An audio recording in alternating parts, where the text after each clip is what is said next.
Hello.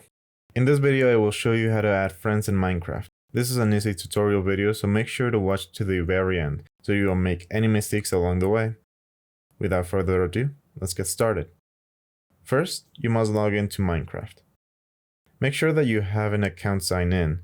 To make sure of that, a sprite of your character will appear here with your username. Next, click on Play. Then, click on the tab that says Friends. Here it'll show you a list of all your friends who are playing on a server right now. Next, click on Add Friend.